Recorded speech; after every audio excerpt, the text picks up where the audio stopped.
हाँ।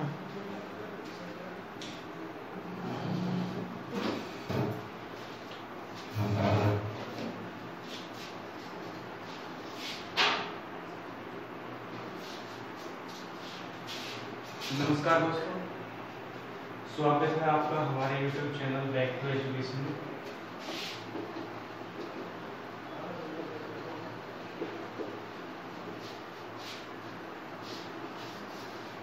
मैं आपका दोस्त और होस्ट सूर्यदेव। आज अपन अपना एक नया पोर्शन, जो लास्ट क्लास की अपनी इंट्रोडक्शन क्लास थी, जो ज्योग्राफी की जो हमने की थी, आज अपना एक नया पोर्शन स्टार्ट करते हैं, भारतीय राज्य व्यवस्था और संविधान। ठीक है, भारतीय राज्य व्यवस्था और संविधान की अगर बात करते हैं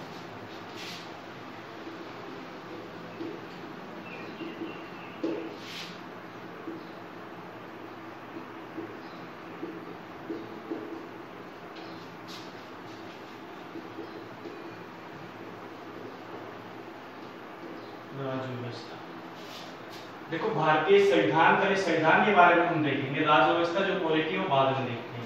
संविधान के बारे में अगर देखें तो संविधान का मतलब है, तो संविधान का मतलब देखते हैं, संविधान का मतलब होता क्या है। देखो संविधान जो शब्द है ना, वो एक शब्द से बड़ा है, कॉन्स्टिट्यूरे। ठीक है, कॉन्स्टिट्यूरे शब्द से संविधान का निर्माण हुआ है, और संविधान शब्द का निर्माण हुआ उससे। और कॉन्स्टिट्यूरे का जो मतलब होता है वो होता है मैनेज करना किसी चीज को, किसी चीज का प्रबंधन करना। ठीक है, संविधान होता क्या है, संविधान क्या है, किसी भी देश का वह मौलिक कानून है, किसी भी देश का वह मौलिक कानून है जो उस देश की जो सरकार है, सरकार की जो सिद्धांत है कि किस सिद्धांत पे सरकार काम करेगी, उस सिद्धांतों को फोकस करता है या प्रतिबिंब करता है, दिखाता है कि कौन से देश की सरकार किस सिद्धांत पे काम करेगी, तो उसी को क्या कहा जाता है, संविधान कहा जाता है। टर्म्स अगर देखें तो क्या देखिए, संविधान क्या है, वह मौलिक कानून है जो किसी भी देश की सरकार का जो सिद्धांत है कि कैसे काम करेगी उसको फोकस करे, उसको संविधान कहा जाता है। संविधान के निर्माण के बारे में अगर बात करें तो हमें बहुत पीछे जाना पड़ेगा, जहां से संविधान के निर्माण की शुरुआत हम लेके चलेंगे, क्योंकि संविधान एक दिन का या एक दिन की उपज नहीं, एक दिन में संविधान का निर्माण नहीं हुआ, एक साल में संविधान का निर्माण हुआ, उसके लिए हमें 200-300 साल पीछे जाना पड़ेगा, और वहां से लेके हम स्टार्ट करते हैं धीरे धीरे संविधान तक, स्टेप टू स्टेप संविधान तक आते हैं। ठीक है, आपको लगेगा कि कभी लगेगा कि ज्योग्राफी पढ़ रहे हैं, कभी लगेगा कि हिस्ट्री पढ़ रहे हैं, ठीक है, तो उन सब को मिला के हम संविधान तक पहुंचेंगे।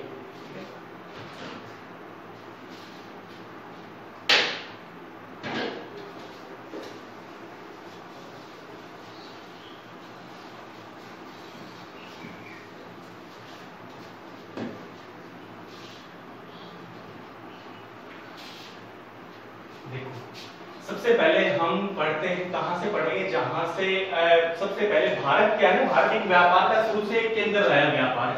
ठीक है, भारत व्यापार का शुरू से केंद्र रहा है, क्योंकि यहाँ पे बहुत ज्यादा मसाले पैदा होते हैं, सूती वस्त्रों का यहाँ से क्या होता था, अरब देशों में यहाँ से व्यापार होता था, अरब के व्यापारी यहाँ पे आते थे, यहाँ से सामान लेके जाते थे और अरब से सप्लाई करते थे यूरोप में।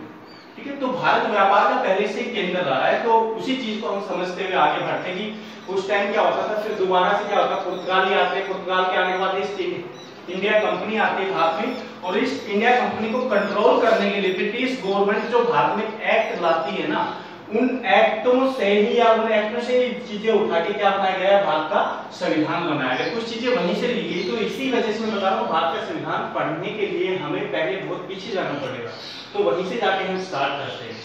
देखो पहले वर्ल्ड का एक छोटा सा नक्शा हम ड्रॉ करते हैं, ठीक है, अंडरस्टैंडिंग के लिए थोड़ा सा। ये इस तरफ है अमेरिका, अमेरिका का हम जिक्र नहीं करेंगे, यहाँ पे उत्तरी अमेरिका, ये दक्षिणी अमेरिका, ये बीच में पड़ जाता है अटलांटिक महासागर। ठीक है, उत्तरी अटलांटिक और दक्षिणी अटलांटिक महासागर।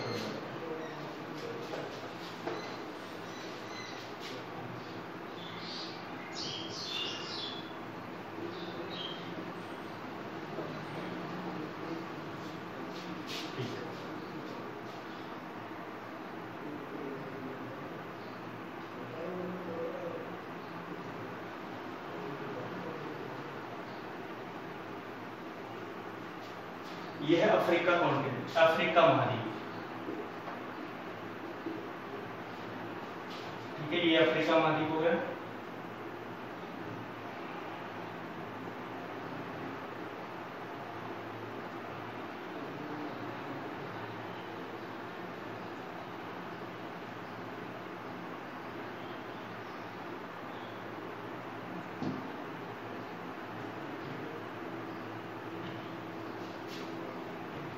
ये इस तरफ दक्षिण एशिया के देश हो गए, इंडोनेशिया, मलेशिया, थाईलैंड, ब्रुनेई, ठीक है, ये हमारा प्यारा भारत। ये है एशिया महाद्वीप, विश्व का सबसे बड़ा महाद्वीप एशिया। अब उसके बाद एक और महाद्वीप का जिक्र करेंगे, क्योंकि वहीं से पुर्तगाल, स्पेन, इटली, वहीं से पूरा व्यापार होगा भारत से। तीसरे जो नए जलमार्ग की खोज की जाएगी वो यहीं से की जाएगी, यूरोप से। तो हम यहाँ पे देखिए यही यूरोप, ठीक है, ये ऊपर की तरफ ये पूरा है यूरोप। तो यूरोप जो महाद्वीप है उसमें यहाँ पे जो है ना, अटलांटिक महासागर के साथ यहाँ पे लगता है एक देश है पुर्तगाल, यहाँ पे एक देश है पुर्तगाल, और पुर्तगाल से इस तरफ पड़ता है स्पेन, स्पेन से ऊपर पड़ता है फ्रांस, ठीक है, यहाँ पे ये इटली, ठीक है। तो यहाँ पे याद रखना, इन चार देशों की मैं राजधानी बता देता हूँ आपको साथ साथ। पुर्तगाल की जो कैपिटल है वो क्या है, लिस्बन, स्पेन की मैड्रिड, फ्रांस की क्या है, पेरिस, और इटली के रोम, ठीक है। तो यहां से क्या होगा, भारतीयों का जो व्यापार जो केंद्र था, व्यापार केंद्र जो भारत जो था, उसी चीज के पीछे यहाँ पे जलमार्ग की खोज की जाएगी। और वो कैसे होगी, देखो ऐसा नहीं कि भारत की खोज पुर्तगालियों ने की थी, भारत की खोज नहीं की थी, क्योंकि भारत का अस्तित्व तो बहुत पहले से है। भारत में आने के लिए समुद्री जलमार्ग की खोज की गई थी पुर्तगालियों के द्वारा, ठीक है। तो यहाँ पे व्यापार की अगर हम बात करते हैं तो भारत से व्यापार पहले से है, क्योंकि अरब में मैंने अभी बताया कि अरब से व्यापारी आते थे भारत में। तो भारत से व्यापार करने के कौन कौन से जो रास्ते जो भारत से व्यापार जिनसे होता था, वो रास्ते कौन कौन से हैं। यहाँ पे अगर हम बात करते हैं तो कौन से थे, पहले तो क्या होता, पाकिस्तान, बांग्लादेश, म्यांमार, ये सारा एक ही होता था, भारत का हिस्सा होता था, ठीक है। उसी टाइम की हम बातें कर रहे हैं यहाँ पे। तो यहाँ पे ये है पाकिस्तान, ठीक है, ये पाकिस्तान हो गया, ये ऊपर अफगानिस्तान हो गया, यहाँ पे इराक हो गया, यहाँ ईरान हो गया, ये ईरान हो गया, और यहाँ पे इराक, ठीक है। इराक के ऊपर है टर्की या तुर्की, और तुर्की के बाद ऊपर कौन सा महाद्वीप शुरू हो जाता है, यूरोप महाद्वीप शुरू हो जाता है, ठीक है। तो मैं उन रास्तों की बात कर रहा हूं जो यहाँ से व्यापार करके यूरोप तक पहुंचा जा सकता था या अरब तक पहुंचा जा सकता। ये पूरा अरब आता था, ये संयुक्त अरब अमीरात है, ठीक है, यहाँ पे कुवैत है, ये यमन हो गया, ओमान हो गया, इजराइल हो गया, फिलिस्तीन हो गया, जॉर्डन हो गया, सब यहीं पे देश है, ठीक है। तो भारत से रास्तों की अगर मैं बात करूं तो सबसे पहले जाएगा पाकिस्तान, अफगानिस्तान, ईरान, इराक होते हुए तुर्की। लेकिन मैंने बताया कि ये जो रास्ता जो था, ये सबसे टिपिकल रास्ता था, सबसे टिपिकल या विपरीत परिस्थितियां होती थी, क्योंकि भारत से जाने पड़ेंगे, पाकिस्तान तो चले गए, लेकिन पाकिस्तान से फिर अफगानिस्तान निकलने के लिए हमें ऊंचे पहाड़ों से या दर्रों से गुजरना पड़ेगा। नाम सुना भी होगा आपने, जैसे मोहम्मद गौरी जिस दर्रों से आए थे, गोमल दर्रा, खब्बर दर्रा, तो उन सभी दर्रों से होते हुए, अलग अलग वातावरण से होते हुए हमें जाना पड़ेगा। तो ये जो रास्ता थे प्रेफर नहीं करते थे उस टाइम, ठीक है, क्योंकि ये बहुत ही कठिन रास्ता था। उसके अलावा दूसरा जो रास्ता था वो कौन सा था, जहां से अरब व्यापारी भारत में आते थे, भारत से निकले, भारत से निकलने के बाद यहाँ पे एक खाड़ी पड़ती है जिसको कहा जाता है ओमान की खाड़ी, ओमान की खाड़ी, गल्फ ऑफ ओमान, ठीक है। और ये जो अंदर का जो पानी ये वाला, इसको क्या कहा जाता था, फारस की खाड़ी, फारस की खाड़ी, ठीक है। यहाँ पे ओमान की खाड़ी से होते हुए, फारस की खाड़ी से होते हुए, और ये पहुंच जाता था सामान पूरा यूरोप, टर्की से होते हुए पूरा यूरोप, ठीक है। एक तो रास्ता ये होता था भारत से व्यापार करने के लिए, पहला रास्ता ये, ठीक है, पहला रास्ता में ये प्रेफर नहीं करते थे, तो पहला रास्ता ये मान लेते हैं। दूसरा जो रास्ता था तो भारत से व्यापार करने के लिए, यूरोप के लिए या अरब देश के लिए, दूसरा जो रास्ता था, यहाँ से निकले भारत से और इस वाले पानी के अंदर से, यहाँ से डाले, यहाँ से अगर अंदर जाएंगे तो यहाँ पे एक खाड़ी आती है जिसका नाम है अदन की खाड़ी, अदन की खाड़ी, ठीक है। अदन की खाड़ी से थोड़ा आगे निकलते तो ये जो पानी आप लोगों को जो दिख रहा है, इसको कहा जाता है लाल सागर, ये है लाल सागर। यहाँ से अदन की खाड़ी से एंट्री होकर लाल सागर से निकल के, और ये है ना, लाल सागर से आगे निकलने के बाद दोनों जो सतही भाग मिले हुए, तो आगे जहाज जा नहीं पाते थे, तो यहाँ से इनको सामान उतारा जाता था। और ये जो यहाँ पे जो सागर है, ये है भूमध्य सागर, ठीक है, भूमध्य सागर। यहाँ से निकलने के बाद फिर भूमध्य सागर से निकल के फिर यूरोप पहुंचा जाता था। तो दूसरा जो रास्ता था वो ये वाला था। दो रास्ते थे, तो फिर एक और रास्ता खोजने की जरूरत क्यों पड़ी पुर्तगालियों को, उसकी जरूरत क्यों पड़ी, उसी चीज को हम देखते हैं, ठीक है। देखो, लाल सागर से निकल के भूमध्य सागर पहुंच गया, कहां पहुंच गए, यूरोप में। एक चीज और यहाँ पे याद रखना, जो स्वेज नहर है ना, वो कौन से दो सागरों को जोड़ी जाती है? कहा जाता है कि लाल सागर को किससे जोड़ती है? भूमध्य सागर को। वो स्वेज नहर यहीं पे, देखो अभी बताया मैंने, दो सतहीय भाग एक दूसरे से जुड़े हुए, इन सतहीय भागों के बीच से ताकि कोई कठिनाई ना आए तो यहाँ से क्या होगा, एक रास्ता खोल दिया गया है। ये यहाँ पे जो बनाई गई है उसी को स्वेज नहर कहा जाता है। तो पहले स्वेज नहर नहीं होती थी, इसलिए सतहीय यहाँ से समुद्र से जाके सतल से उतर के फिर भूमध्य सागर में जाना पड़ता था। अभी तो स्वेज नहर है, ठीक है। तो पहले अलग चीज थी, अभी अलग है। तो लाल सागर को भूमध्य सागर से जोड़ती थी स्वेज नहर। दो रास्ते हुए, ये रास्ते रुके कैसे, ब्लॉक कैसे हुए, या इन रास्तों से व्यापार कम कैसे होने लगा, ताकि उसके बाद क्या होता है, एक और रास्ते की खोज करनी पड़ी पुर्तगालियों को। हुआ क्या था, 1453 की बात है, 1453, क्योंकि भारत में पुर्तगाली जो सबसे पहले पहुंचा था वास्को डी गामा पहुंचा था, जो 1498 में पहुंचा था। लेकिन उससे पहले वहां पे परिस्थितियां बदल गई थी। वो हुआ क्या था, 1453 में क्या हुआ था, जो अपना जो टर्की है, तुर्की जो है, तुर्की पे अधिकार हो गया था, तुर्की पे कब्जा हो गया था। किसका कब्जा हो गया था तुर्की पे? ओटोमन साम्राज्य का।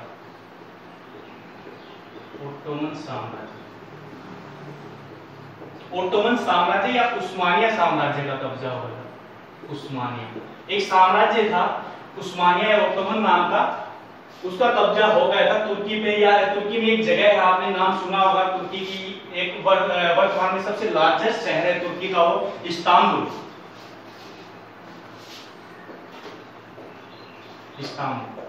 इस्तांबुल का नाम सुना होगा आपने, वर्तमान में इसका इस्तांबुल नाम है, जो कि तुर्की का सबसे बड़ा शहर है, ठीक है।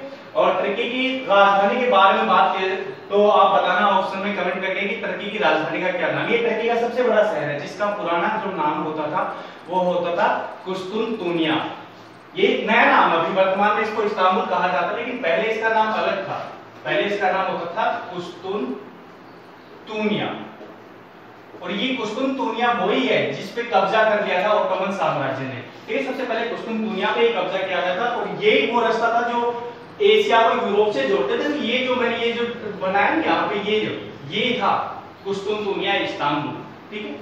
तो इस पे किसका कब्जा हो गया? ओटोमन साम्राज्य का। और वो व्यापार यहाँ से होने नहीं दे रहे थे, व्यापार यहाँ से यूरोप जाने नहीं दे रहे थे। सामान जाए तो बहुत बड़ा टैक्स यहाँ पे देना पड़ता था। इसी वजह से ये वाला रास्ता क्या हुआ, प्रवर्तन नहीं कर रहे थे उस टाइम। दूसरा वाला जो रास्ता बताया था मैंने, यहाँ से निकल के इटली पहुंचने वाला दूसरा वाला जो रास्ता, वो किस वजह से ज्यादा व्यापार नहीं हो पाया दूसरे वाले रास्ते से। इस पे किसका कब्जा हो गया था, या यहाँ पे किसका आधिपत्य हो गया था? वेनिस के व्यापारियों, वेनिस के व्यापारी। तो क्या होगा, आपसे बहुत ज्यादा टैक्स वसूलना। क्या होगा, क्योंकि ये इस वाले रास्ते से व्यापार हो नहीं रहा, एक रास्ता है। अब एक ही रास्ता जहां पे होगा वहां पे लोगों की मजबूरी का फायदा उठाया जाएगा। तो व्यापारियों ने क्या किया, यहाँ पे बहुत ज्यादा टैक्स बढ़ा दिया, कर बढ़ा दिया। तो ये रास्ता भी प्रवर्तन नहीं कर पाए। दोनों रास्ते क्या हो गए, इन दोनों रास्तों से व्यापार होने क्या हो गया, बहुत ही कम हो गया, बंद के बराबर हो गया। अब पुर्तगाली यो को जरूरत क्यों पड़ी भारत में आने के, भारत से व्यापार करने के, भारत से संबंध स्थापित करने की? क्योंकि पुर्तगाल ये बताया मैंने कौन से कॉन्टिनेंट में पड़ते हैं, यूरोप महाद्वीप में पड़ते हैं। और यूरोप महाद्वीप हमेशा ठंड में रहता है। ठंड में रहेगा ना, क्यों रहेगा ठंड में? क्योंकि आपको पता होगा सूरज जो होता है, सूरज हमेशा कहां से चल के आता है, और जो अपनी इक्वेटर जो लाइन है ना, भूमध्य रेखा जो है, भूमध्य रेखा से चलता है, कर्क रेखा तक आता है, जो कि 23.5 डिग्री है ना, कर्क रेखा तक आता है। फिर कर्क रेखा से नीचे की तरफ चला जाता है 23.5 डिग्री दक्षिण में, कहां तक? मकर रेखा तक।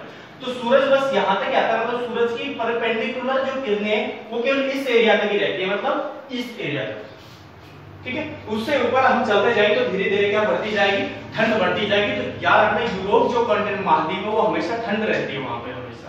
तो ठंड में कोई इंसान रहेगा तो वहां पे क्या होता था, मांस का सेवन बहुत ज्यादा किया जाता है। और मांस के लिए मसाले चाहिए ना, क्योंकि मांस प्रिजर्व करने के लिए, प्रिजर्व तो रहेगा ठंड में, लेकिन लॉन्ग लास्टिंग प्रिजर्व करने के लिए ज्यादा मसाले चाहिए। तो इसी वजह से यूरोप के लोगों की जरूरत बढ़ गई थी यहाँ पे मसालों के लिए। और वो सबसे मेन जो मसाले जो थे, जिससे सबसे ज्यादा इंटरेस्ट था इसका, होता काली मिर्च, ठीक है।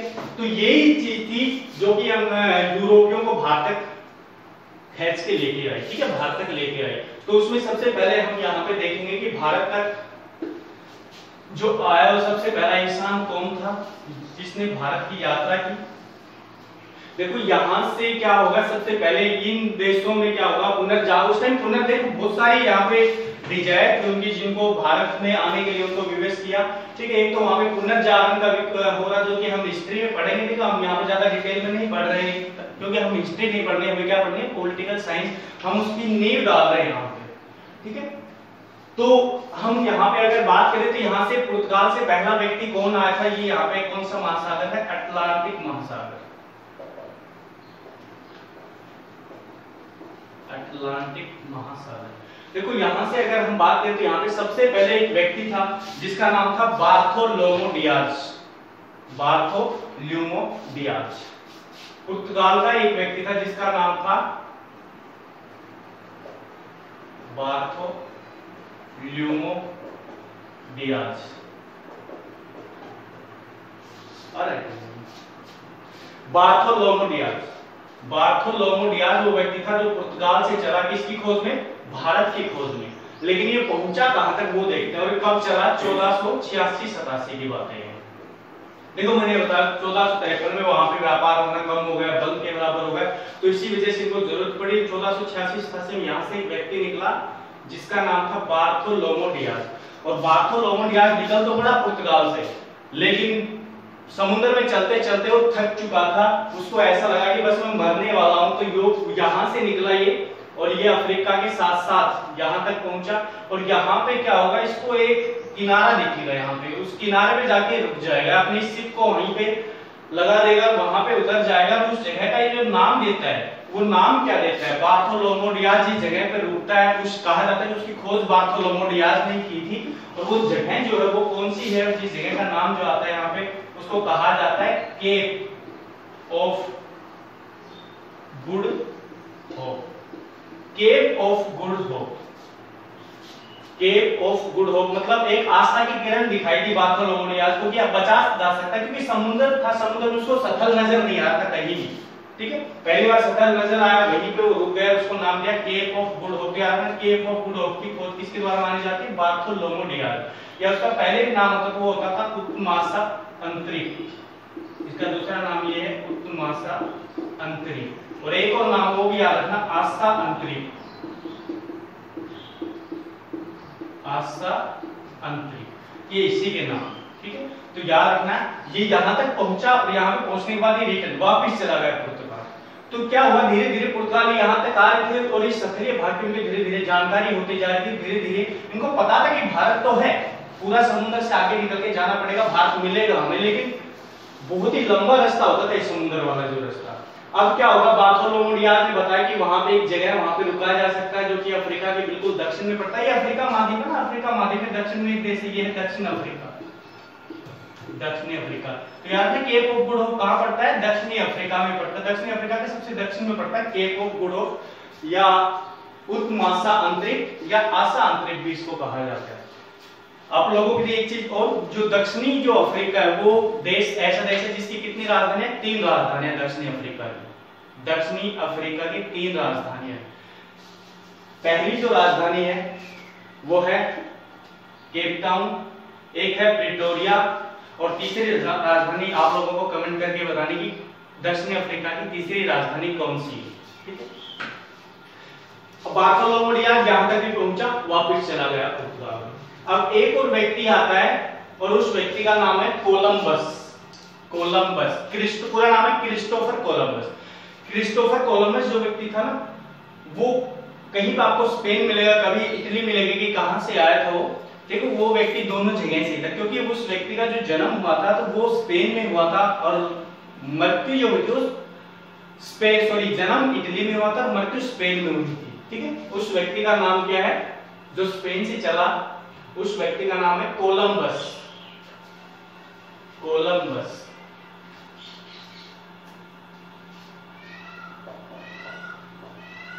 कोलंबस या क्रिस्टोफर कोलंबस। इटली में जन्म हुआ था, स्पेन में इसकी मृत्यु हुई थी। कोलंबस भी वहां से चला। ठीक है, किसकी खोज में, सारे भारत की खोज में जा रहे हैं। ठीक है, जहां पे व्यापार का केंद्र था। भारत की खोज में निकला कोलंबस, लेकिन कोलंबस यहाँ से दिशा भटक गया। इसको आना था किसकी तरफ, पूर्व की तरफ निकल पड़ा पश्चिम की तरफ। और इस तरफ मैंने स्टार्टिंग में बताया था कि यहाँ पे कौन सा महाद्वीप है, यहाँ पे ये उत्तरी अमेरिका है, दक्षिणी अमेरिका, ये अमेरिका की तरफ चला गया। तो कहा जाता है कि कोलंबस ने किसकी खोज की थी, अमेरिका की खोज की थी।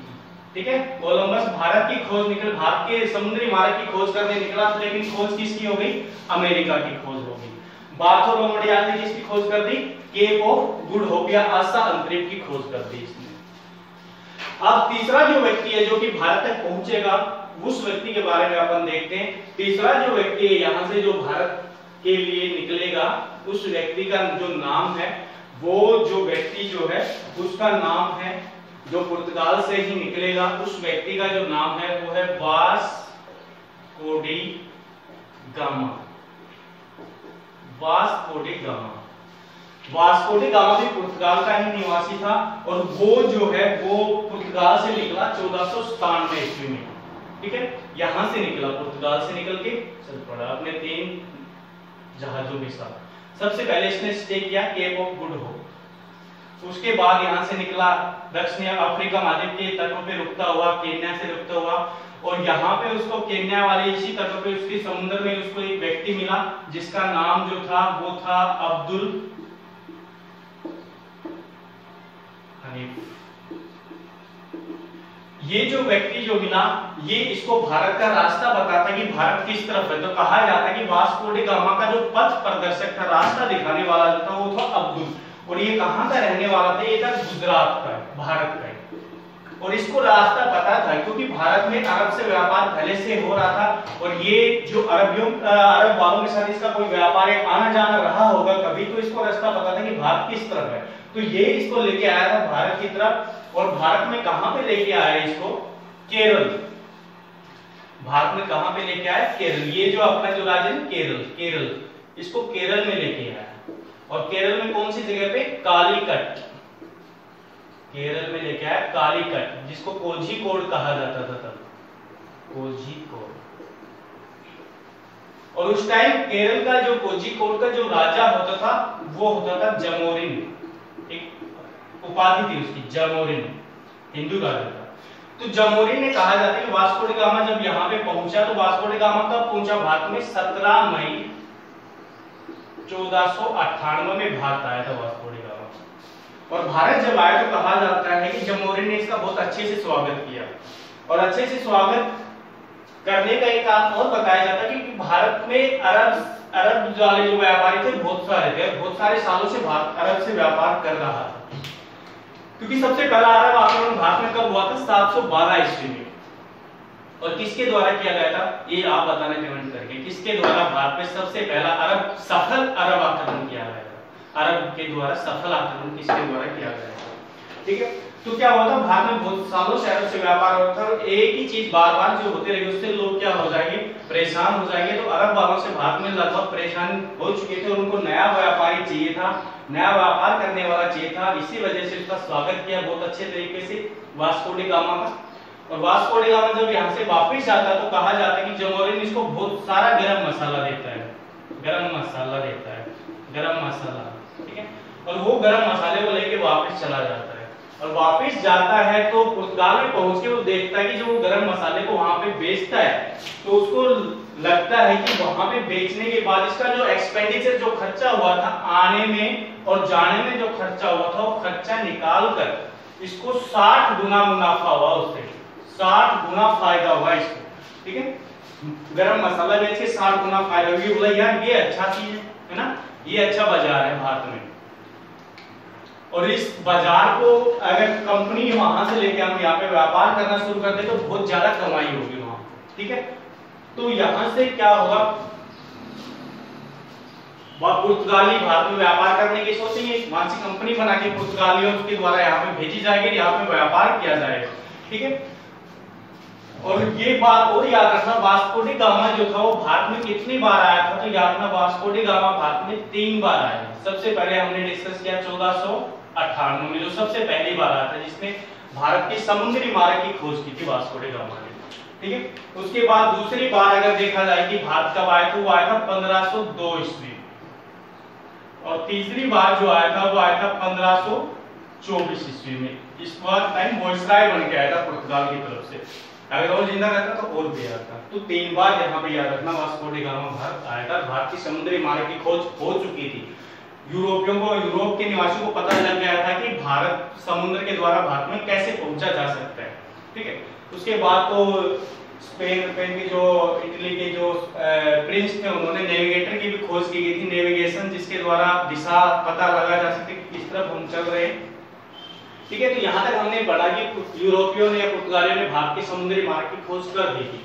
अब क्या होगा, भारत में व्यापार शुरू होगा, और व्यापार जब शुरू होगा तो ऐसा तो होगा नहीं कि केवल पुर्तगाली व्यापार करेंगे, क्योंकि पूरे के पूरे यूरोप की जो कंपनियां, यूरोप के जो लोग थे, उनको गर्म मसाला चाहिए था, और व्यापार मतलब रुपये भी चाहिए थे उनको। तो यहाँ से व्यापार की कहानी शुरू होती है।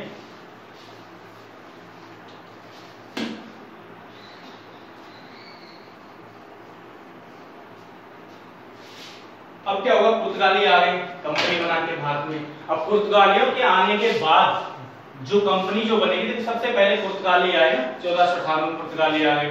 उसके बाद कंपनी बनी पुर्तगालियों की, पुर्तगालियों ने व्यापार करना शुरू कर दिया, मतलब भारत में एक फैक्ट्री बनानी शुरू कर दी पुर्तगालियों ने।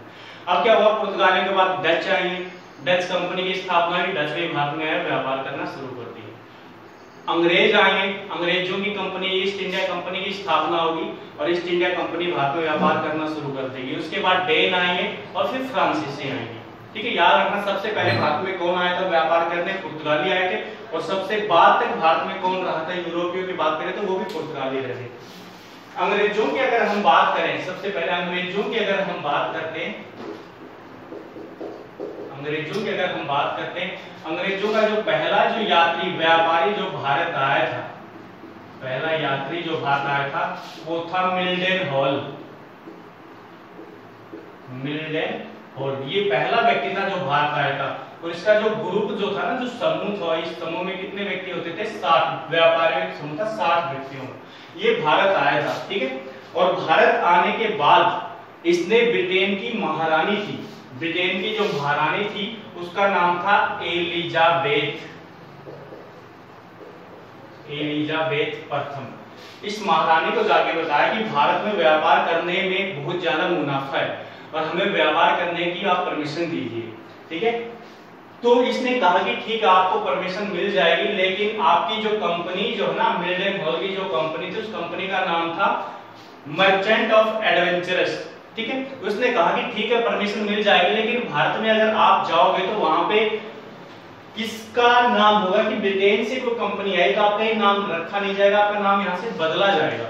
और ऑफिशियली जो नाम रखा गया ब्रिटिश ईस्ट इंडिया कंपनी का, वो नाम क्या रखा गया, कहा गया कि आपकी कंपनी में एक गवर्नर होगा, और कंपनी में गवर्नर होगा, कंपनी का जो नाम रखा गया वो लिखा गया द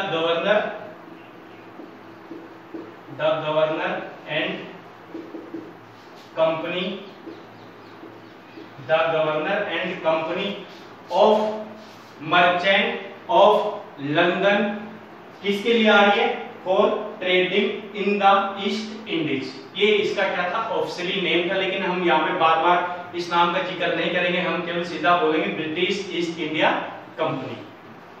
ठीक है। कंपनी की स्थापना कर दी, और याद रखना कंपनी की जो स्थापना की गई थी वो एलिजाबेथ के द्वारा, कौन से एक्ट के द्वारा की गई थी कंपनी की स्थापना, गवर्नर एंड कंपनी की स्थापना वो की गई थी, या ब्रिटिश ईस्ट इंडिया कंपनी की स्थापना कौन से एक्ट के द्वारा की गई थी, तो यहाँ पे याद रखना चार्टर एक्ट, चार्टर एक्ट 1600 के तहत यहाँ पे कंपनी की स्थापना की गई थी। और कब की गई थी, 31 दिसंबर 1600 ये कंपनी की स्थापना की गई थी।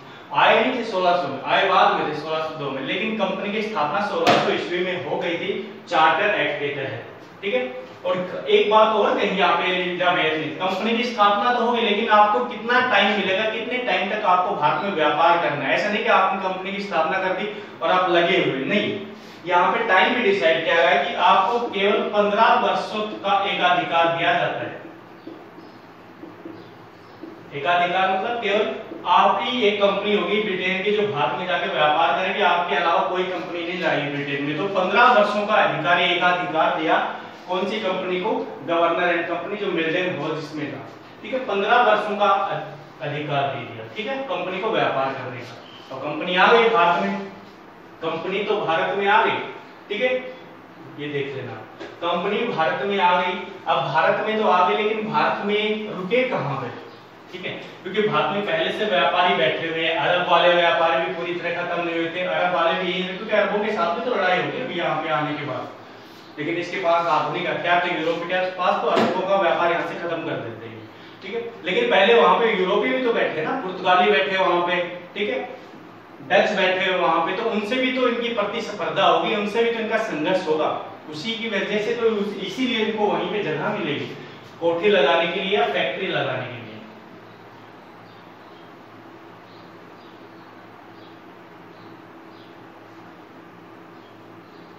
ये है भारत। और भारत की अगर बात करें तो यहाँ पे पुर्तगाली आ चुके हैं पहले, ठीक है, पुर्तगाली यहाँ पे आ चुके हैं पहले, डच आ चुके हैं, ठीक है।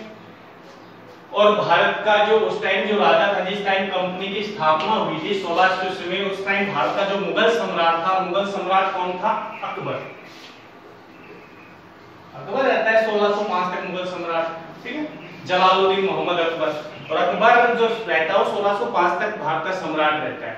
अब अंग्रेज आ तो गए भारत में, एंट्री हो गई अंग्रेजों की 1602 में, लेकिन अंग्रेज आ गए व्यापार करें, व्यापार ठीक है, व्यापार करें, कंपनी क्या रुपए लेके आई थी, यहाँ पे मसाले खरीद रही थी, लेकिन मसालों को रखे कहाँ पे, स्टोर कहाँ पे करे? ऐसा तो नहीं कि एक ट्रक भरा और यूरोप भेज दिया, ऐसा नहीं होता ना, शिप में पूरा लोड करना पड़ेगा, तो सामान कहीं भी इकट्ठा करने की जगह चाहिए उनको, और उसी को कहा जाता था फैक्ट्री। फैक्ट्री ऐसा नहीं थी वहां पे जूते बनाए जाते थे, कपड़े बनाए जाते थे, नहीं, फैक्ट्री या कोठी उसको कहा जाता था, जहां पे गोडाउन जिसको कह सकते थे, ठीक है। तो उनको जगह चाहिए थी, अंग्रेजों को गोडाउन चाहिए था, कोठी या फैक्ट्री बनाने की जगह चाहिए थी, तो यहाँ पे पुर्तगाली डच इनको वो चीज मुहैया नहीं करवा रहे थे यहाँ पे। तो ये इनको पास एक ऑप्शन आया था अकबर, क्यों ना भारत के राजा के पास जाके हम जगह मांगे वहां से कि हमें फैक्ट्री चाहिए, फैक्ट्री बनाने के लिए हमें जगह मुहैया करवाई जाए, हम यहाँ से व्यापार करेंगे, यूरोप में ले जाएंगे सामान यहाँ से और वहां बेचेंगे, ठीक है। और यहाँ से जब अंग्रेजों के द्वारा या एक चीज और यहाँ पे याद रखना, हमने जब बात की थी ब्रिटेन की महारानी, जब ब्रिटिश ईस्ट इंडिया कंपनी की स्थापना हुई उस टाइम कौन थी? एलिजाबेथ प्रथम। लेकिन 1603 में एलिजाबेथ प्रथम राम प्यारी हो गई थी ना, एलिजाबेथ प्रथम मर चुकी थी, और उसका जो बेटा था जिसका नाम था जेम्स प्रथम, यहाँ पे याद रखना जेम्स प्रथम क्या था? ब्रिटेन का सम्राट था उस टाइम।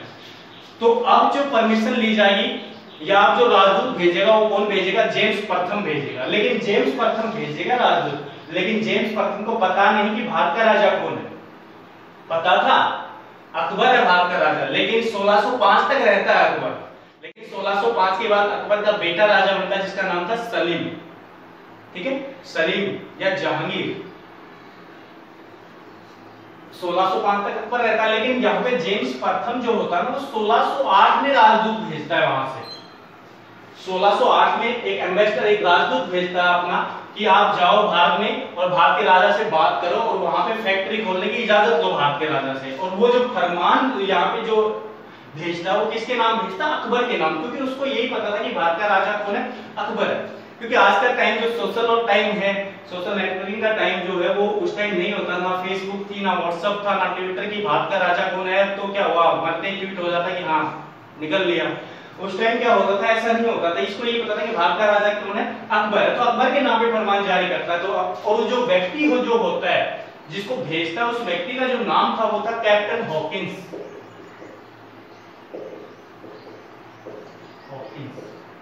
कैप्टन हॉकिंस वहां से आता है और भारत के राजा के दरबार में आता है दिल्ली, ठीक है। लेकिन उस टाइम ये जो फरमान लेके आया तो अकबर के नाम, लेकिन उस टाइम जो राजा वो बदल चुका होता है, अकबर नहीं होता, अकबर की जगह कौन होता है? जहांगीर, अकबर का पुत्र सलीम, जो नूरजहां के प्यार में पागल था ना, जहांगीर। अब फरमान आया जहांगीर के पास कि भाई हमें क्या चाहिए? हमें जगह चाहिए आपके देश में व्यापार करने के लिए, फैक्ट्री बनाने के लिए। अब जहांगीर ने क्या कर दिया? पहले तो हाँ भाई हाँ ठीक है बोला, कर लो, कोई दिक्कत नहीं है। फिर इसको ध्यान आ गई यार पहले ये यूरोप से आए, पहले यूरोपीय उन्होंने हमें परेशान करके रखा हुआ है पुर्तगालियों ने, अब ये भी आ गए तो फिर तो जीना आराम है यहाँ पे। क्यों जीना हराम है? क्योंकि पुर्तगालियों ने किसी को नहीं बख्शा था। मैंने बता रहा हूं कि पुर्तगाली, डच, फ्रांसीसी, डेन ये सब व्यापार से नहीं आए थे, भारत में रहने आए थे। यहाँ पे अंग्रेज केवल व्यापार करने आए थे और अंग्रेज छोड़ के चले भी गए थे भारत में, ठीक है। लेकिन यार ना पुर्तगालियों को जबरदस्ती यहाँ से भेजा गया, पुर्तगाल गोवा वाले, तो पुर्तगाली यहाँ पे रहने आए थे, ठीक है। जहांगीर परेशान, जहांगीर ने पहले तो हाँ भरे किया, बोला ठीक है फैक्ट्री लगाओ, फिर डिनाई कर दिया इसने कि नहीं ऐसा नहीं होगा, फैक्ट्री नहीं लगाई जाएगी। और डिनाई का रीजन क्या बताया कि पुर्तगाली जो है ना, पुर्तगालियों से परेशान हो चुका था। एक तो पुर्तगाली यहाँ पे व्यापार कर रहे हैं, दूसरा क्या होगा पुर्तगाली में कुछ, क्योंकि पुर्तगालियों के 100 साल बाद आ रहे हैं अंग्रेज, पुर्तगाली पहले आ चुके थे, पुर्तगालियों से कितने साल बाद आ रहे हैं? 100 साल। तो 100 साल में कितना राज किया है, कितना अपना विस्तार किया होगा पुर्तगालियों ने। जो समुद्र जो था ना, पूरा का पूरा समुद्र में टैक्स लेना शुरू कर दिया था पुर्तगालियों ने, मतलब पूरे समुद्र में अपना अधिकार कर लिया था पुर्तगालियों ने। और पुर्तगाली समुद्र में जो टैक्स लेते थे उसको कहा जाता था कॉर्टिस, कॉर्टिस। और कोर्टिस जो कर रहे थे वो मुगल सम्राट को भी देना पड़ता था। इतना आधिपत्य यहाँ पे, इतना अधिकार कर दिया था पुर्तगालियों ने। तो उस चीज से परेशान था मुगल सम्राट। मुगल सम्राट ने डिनाई कर दिया, बोला नहीं भाई हम नहीं लगाने देंगे फैक्ट्री आपको, ठीक है, आप देखो अपना। तो क्या हुआ, 1660 में कैप्टन हॉकिंस आया था, याद रखना किसके दरबार में आया था? जहांगीर के दरबार में आया था। जहांगीर ने डिनाई कर दिया, फैक्ट्री नहीं लगाई जाएगी। अब क्या करेंगे? अब अंग्रेजों को कुछ तो करना पड़ेगा, अब यहाँ से व्यापार करना तो फैक्ट्री तो लगानी पड़ेगी, ठीक है। तो अंग्रेज क्या करेंगे? अपनी अस्थायी फैक्ट्री स्थापित करेंगे यहाँ पे, अस्थायी,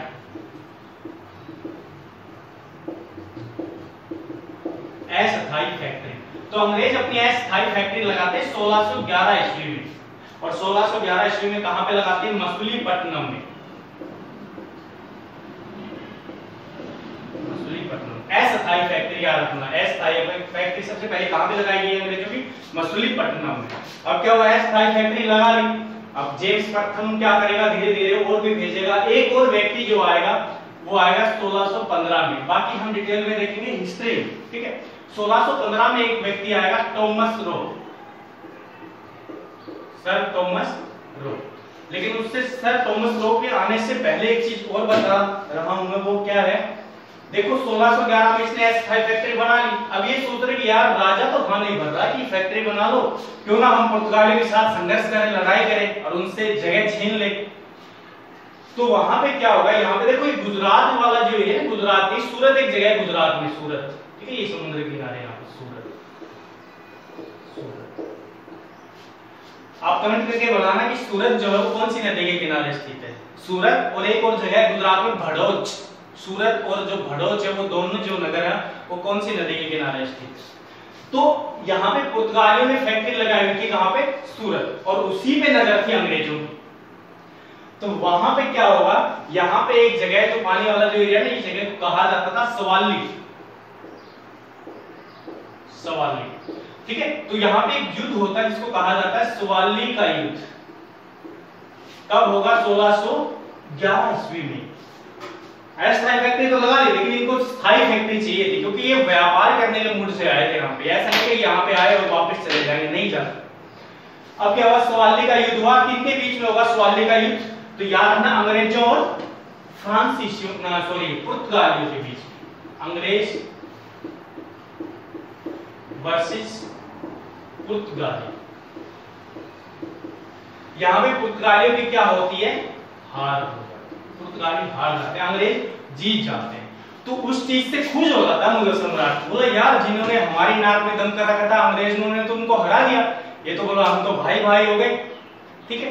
उसके बाद याद रखना, उसके बाद जो जहांगीर है वो इनको परमिशन दे देता है कहां पे? फैक्ट्री बनाने के लिए सूरत में। 1613 में याद रखना, 1613 में अंग्रेजों ने अपनी स्थायी फैक्ट्री स्थापित की थी। वो कहां पे की गई थी? सूरत में। तो एक चीज पॉइंट और यहाँ पे याद रखना, अंग्रेजों ने अपनी स्थायी फैक्ट्री कब स्थापित की थी? 1613 ईस्वी में। कहां पे की गई थी? सूरत में। कहां पड़ता है सूरत आज के दिन? गुजरात में, ठीक है। स्थायी फैक्ट्री स्थापित हो गई। अब क्या होगा? इनका व्यापार शुरू हो गया और अभी नौटंकी भी शुरू हो गई अंग्रेजों की, है ना।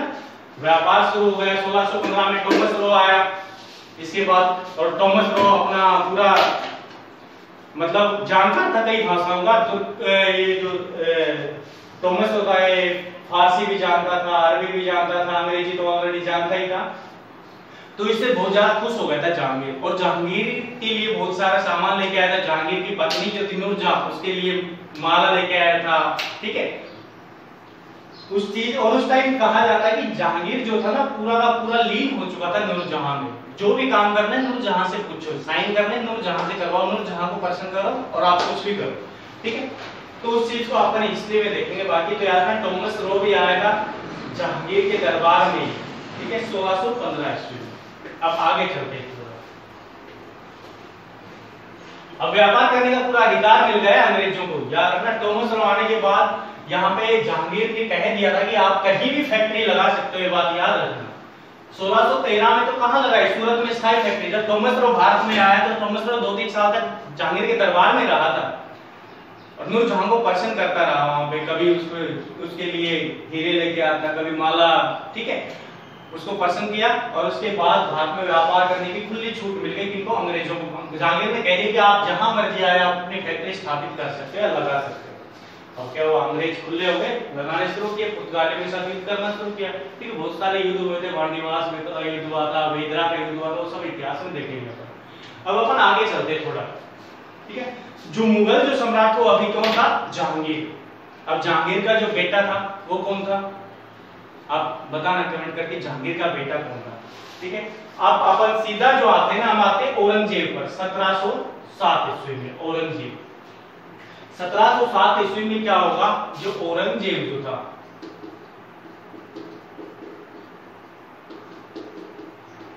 जिसको औरंगजेब जो था 1707 में इसकी क्या हो जाती है, मृत्यु हो जाती है, ये मर जाता है, मृत्यु हो जाती है।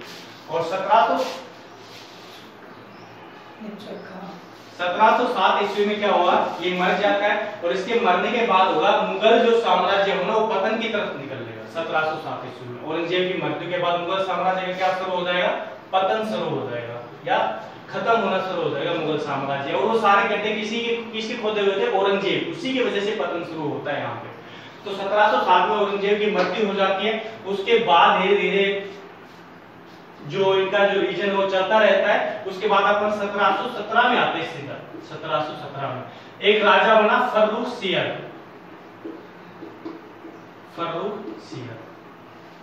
अब क्या होगा, फर्रुख सियर, क्योंकि अभी ये कमजोर हो चुके हैं मुगल, ठीक है, मुगल कमजोर हो चुके हैं। अभी अंग्रेजों के लिए और आसान हो गया भारत में क्या करना, राज करना है, भारत से व्यापार करना, ठीक है। अब धीरे धीरे व्यापार कर रहे थे, लेकिन धीरे धीरे व्यापार से निकलते निकलते प्रशासन में आना शुरू हो जाएगा। ये राजनीति करने लगेंगे यहाँ पे, ठीक है, व्यापार की जगह राजनीति शुरू हो जाएगी, ठीक है।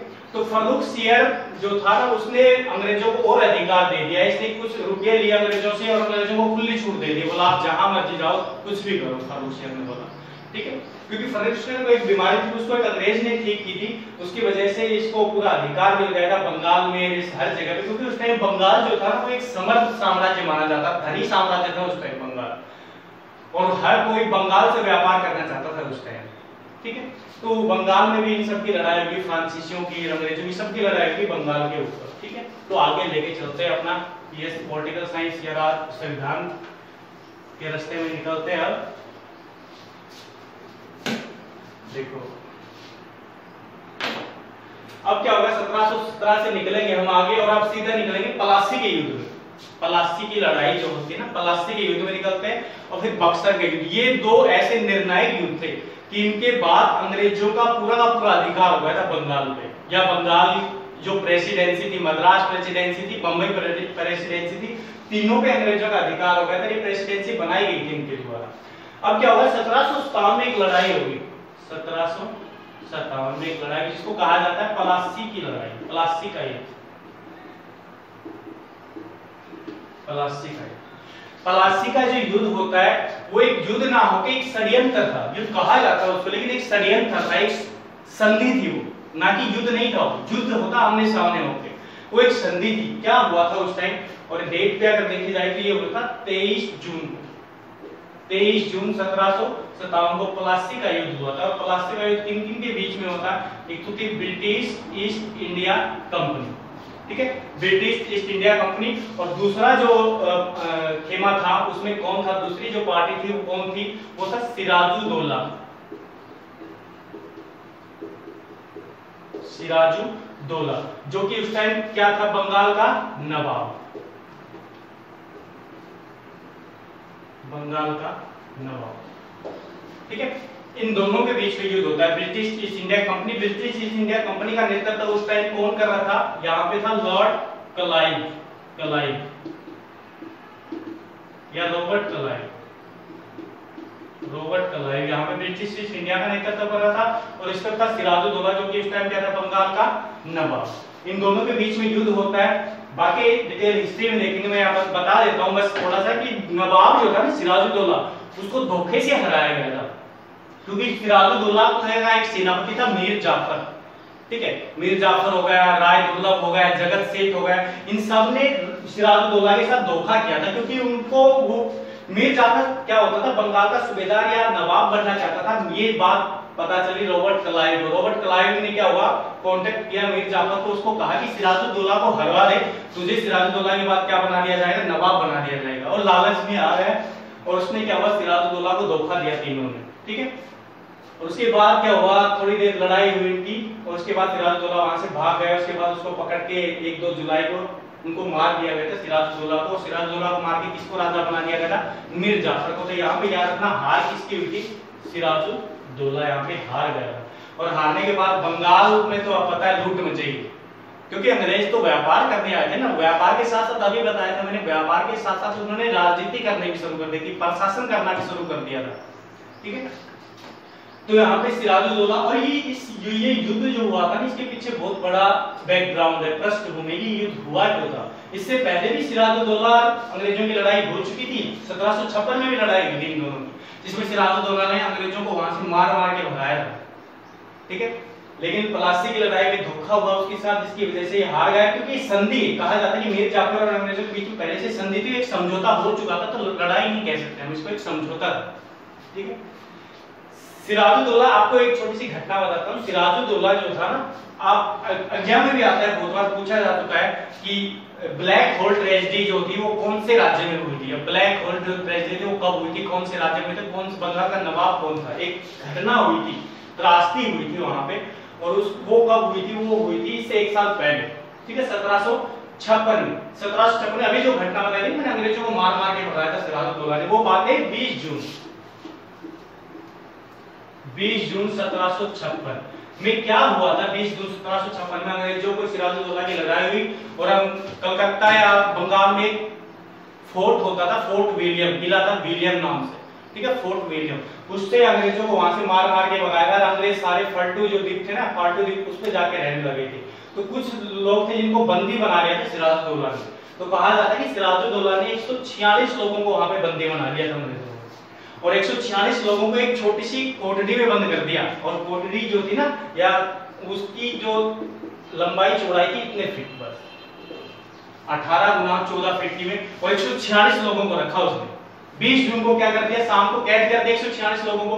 जब मॉर्निंग में खोला, 21 जून को जब उसका दरवाजा खोला गया 1756 में, तो कहा जाता है केवल 23 लोग जिंदा बचे थे, बाकी सब की दम घुटने से मौत हो गई, डिहाइड्रेशन होगा, पसीना आया, ठीक है, मौत हो गई, डिहाइड्रेशन हुआ, या दम घुटने से मौत हो गई। 21 जून 1756 को 23 लोग मर गए, सॉरी 23 लोग बचे 146 में से। इसी को, ये जो घटना थी ना, इसी को कहा जाता है, भोपाल पेपर में आ चुकी है, इसी को कहा जाता है ब्लैक होल ट्रेजेडी।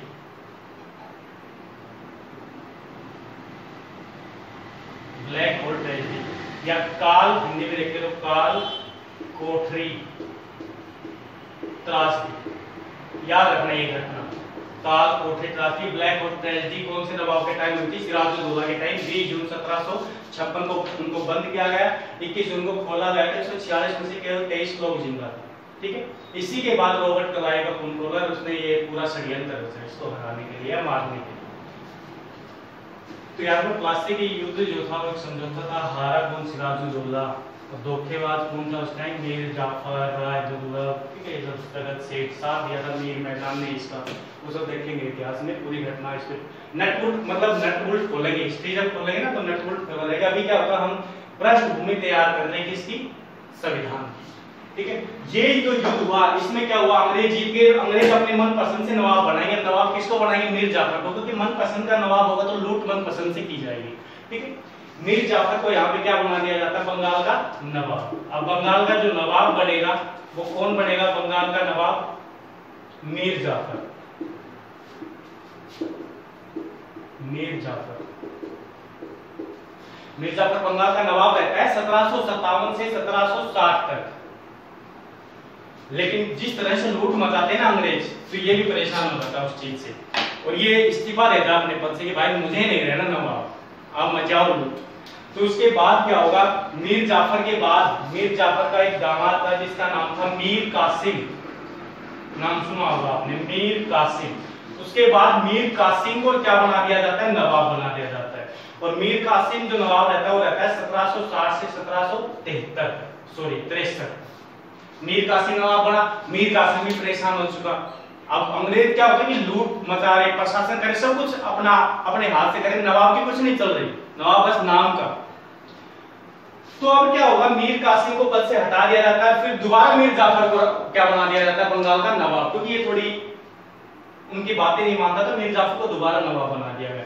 अब मीर कासिम को ये सहन नहीं हुआ, ये क्या करता है, मीर कासिम कहां पहुंच जाता है। अब देखो बक्सर के युद्ध की नींव पड़ रही है, यहाँ पे पलासी का युद्ध हो चुका, अब बक्सर के युद्ध की नींव पड़ रही है। मीर कासिम क्या करेगा, मीर कासिम पद से हट चुका है बंगाल के नवाब से, और बंगाल के नवाब से हट चुका है पद से, तो मीर कासिम अब जाएगा अवध के राजा के पास। उत्तर प्रदेश का जो इस तरफ वाला जो एरिया था पूरा वाला अवध का नवाब। और उस टाइम अवध का नवाब जो था ना, नवाब वो कौन होता था, सुजाउद्दौला।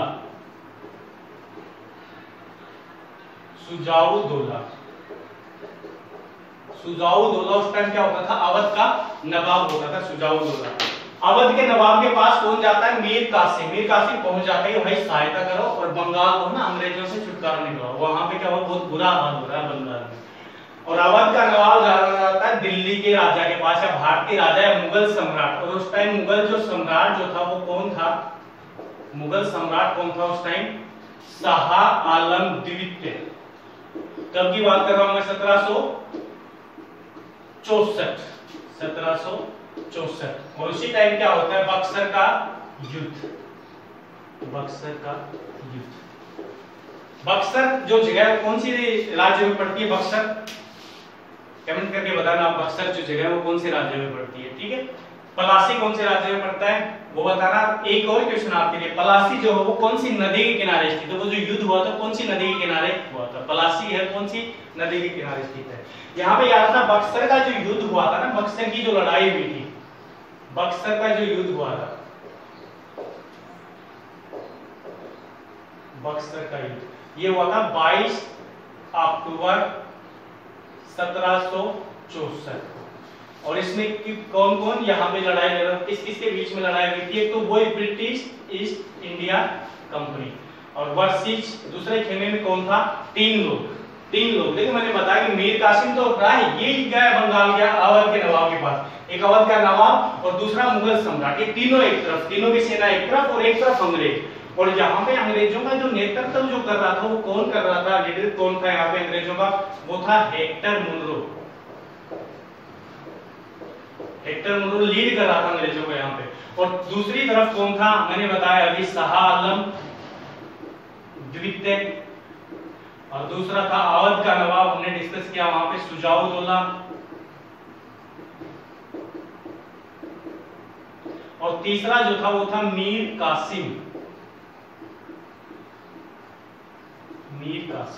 अब इन दोनों के बीच में, दोनों खेमों के बीच में लड़ाई होती है, जिसमें शाह आलम सुजाउद्दौला ये जो कंपनी जो थी, इनका जो ग्रुप था वो क्या हुआ, हार गया।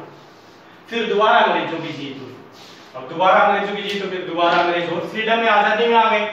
अब क्या हुआ, अब कहा जाता है कि इस युद्ध के बाद नींव पड़ गई भारत में, अंग्रेजी कंपनी पूर्ण रूप से राजनीति करने लगी या प्रशासनिक कार्य करने लगी। कहा जाता है कि इस युद्ध के बाद बंगाल का जो एरिया था, भारत में बंगाल का एरिया, बंगाल, बिहार, उड़ीसा और आसाम का कुछ एरिया जो उस टाइम बंगाल रियासत के या बंगाल प्रेसिडेंसी के अधीन आता था, पूर्ण रूप से दीवानी करने की छूट मिल गई इनको। अब तक तो क्या होता था, कुछ व्यापार करते थे, राजाओं को कुछ परसेंट दे देते थे, टैक्स देते थे। खुली दीवानी, दीवानी का मतलब क्या होता है कि राजस्व करने की खुली छूट मिल गई इनको, ठीक है, टैक्स लगा के कर वसूल करना सब कुछ, ये दीवानी करने की खुली छूट मिली कौन से युद्ध के बाद, बक्सर के युद्ध के बाद, ठीक है।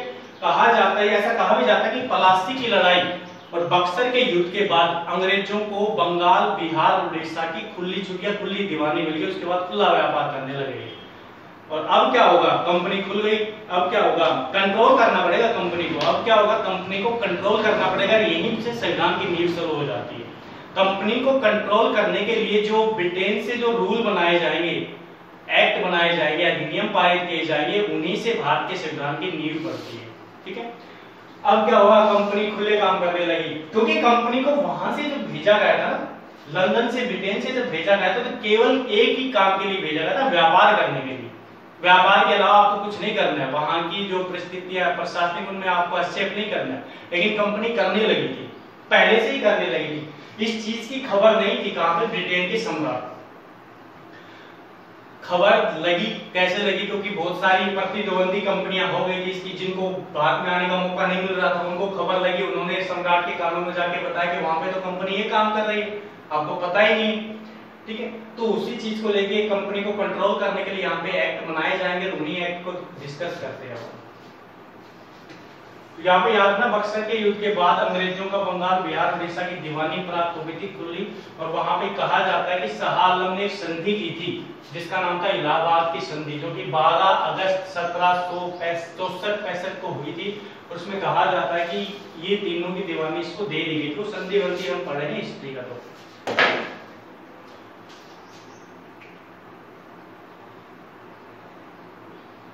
अब एक छोटी सी चीज बता देता हूँ, उसके बाद अपन नेक्स्ट क्लास में करेंगे, ठीक है।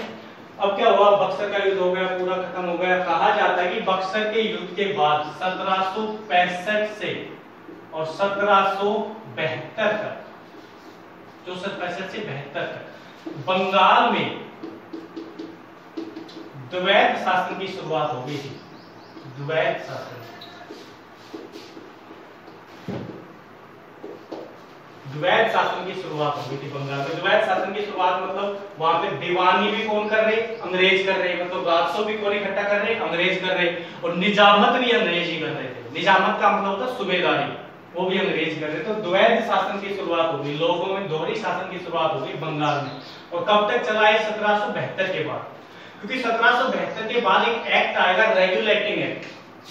रेगुलेट का मतलब क्या होता है, रेगुलेट का मतलब आपको पता होगा ना, रेगुलेट का मतलब नियंत्रण करना, किसी भी चीज को कंट्रोल करना, और उसी से बना है रेगुलेटिंग एक्ट, ठीक है। तो अब कंपनी को कंट्रोल करने के लिए एक्ट लाए जाएंगे, वो हम पढ़ेंगे अभी नेक्स्ट क्लास में। तो आज का क्लास यहीं पे खत्म होती है, ठीक है।